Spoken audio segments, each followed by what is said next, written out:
بلوچستان میں جعفر ایکسپریس کو high Jack کیے جانے کے بعد یہ سوال کیا جا رہا ہے کہ علیحدگی پسندوں کی ملک دشمن کارروائیوں میں شدت کیوں آتی جا رہی ہے اور سیکورٹی اداروں کی حکمت عملی ایسے حملوں کو روکنے میں کارگر ثابت کیوں نہیں ہو پا رہی۔ بلوچستان میں 11 مارچ کو بلوچ لبریشن آرمی کی جانب سے ہائی جیکنگ کے واقعے کے بعد حکومتی سطح پر جاری صلاح مشورے سے واضح ہو رہا ہے کہ ریاست آنے والے دنوں میں اپنی حکمت عملی تبدیل کر سکتی ہے۔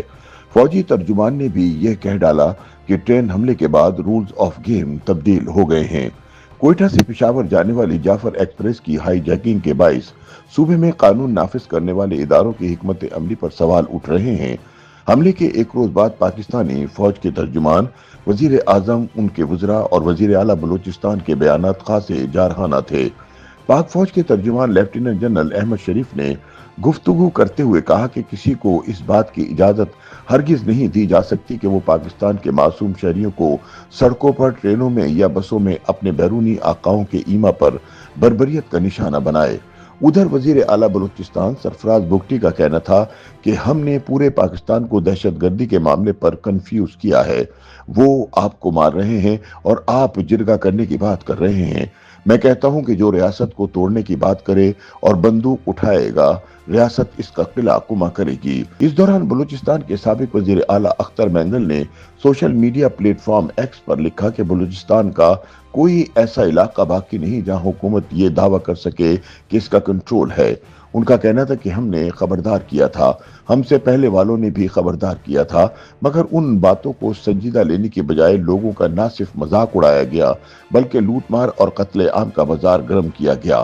ان کا یہ بیان پاکستان کے صوبے بلوچستان میں ایک عرصے سے جاری شورش اور قوم پرست علیحدگی پسند تنظیموں کی ریاستی اداروں کے خلاف شدت پسند کارروائیوں کی شدت کو بیان کرتا ہے۔ ویسے تو بلوچستان میں عسکریت پسندی کی ابتدا بلوچستان کے پاکستان کے الحاق کے ساتھ ہی ہو گئی تھی، جب ریاست قلات کے پرنس کریم نے مسلح جدوجہد کا آغاز کیا تھا۔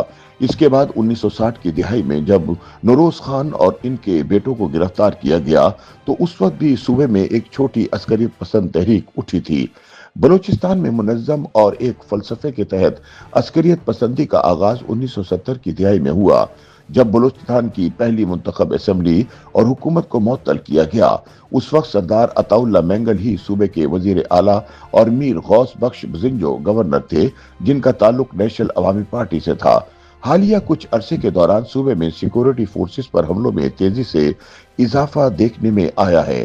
اگر صوبائی محکمہ داخلہ کے اعداد و شمار کا جائزہ لیں تو 2024 میں بلوچستان میں حملوں، بم دھماکوں اور ٹارگٹ کلنگ کے مجموعی 548 واقعات رپورٹ ہوئے، جن میں 245 حملے صرف سیکورٹی فورسز پر ہوئے۔ جنوری 2024 سے دسمبر 2024 تک کے اعداد و شمار کے مطابق ان حملوں میں مجموعی طور پر 125 سیکورٹی اہلکار مارے گئے جبکہ 283 زخمی ہوئے۔ ہلاک ہونے والے اور زخمی ہونے والوں میں زیادہ تر کا تعلق وفاق کی سیکورٹی فورسز سے تھا۔ اعداد و شمار کے مطابق گزشتہ برس کے دوران بلوچستان میں ایف سی پر حملوں کے مجموعی طور پر 135 واقعات رپورٹ ہوئے، جن میں 55 اہلکار مارے گئے جبکہ 168 زخمی ہوئے۔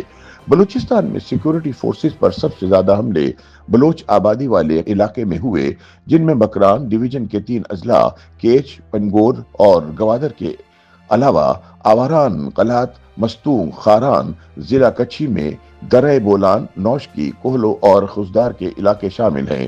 کوئٹہ کے علاوہ پشتون آبادی والے علاقے ہرنائی اور دکی میں بھی سیکورٹی فورسز کے اہلکاروں کو نشانہ بنایا گیا۔ بلوچستان کے بلوچ اکثریتی علاقوں میں ہونے والے حملوں کی ذمہ داری کلدم بلوچ لبریشن آرمی، کلدم بلوچ لبریشن فرنٹ اور مختلف عسکری تنظیموں کے اتحاد براس یعنی بلوچ راجی آجوئی کی جانب سے قبول کی جاتی رہی ہیں۔ سیکورٹی فورسز کے اہلکاروں پر حملوں کے چند واقعات پشتون آبادی والے علاقوں میں زوب، قلعہ عبداللہ اور پشین میں ہوتے رہے ہیں۔ ان حملوں کے ساتھ ساتھ کوئٹہ شہر میں بعض واقعات کی ذمہ داری کلدم ٹی ٹی پی کی جانب سے قبول کی جاتی رہی ہے۔ سابق وزیر اعلیٰ بلوچستان اختر مینگل کہتے ہیں کہ ہم ایک ٹرین ہائی جیکنگ کی بات کر رہے ہیں، لیکن بلوچستان کے لوگوں کو 72 سال سے یرغمالی بنا رکھا ہوا ہے۔ ان کے سیاسی، معاشی اور انسانی حقوق کو ہائی جیک کیا گیا۔ آج کی صورتحال اس کا نتیجہ ہے۔ اس کی سب سے بڑی وجہ عوام اور ریاستی اداروں کے درمیان فاصلہ اور اعتماد کی فضا نہ ہونا ہے۔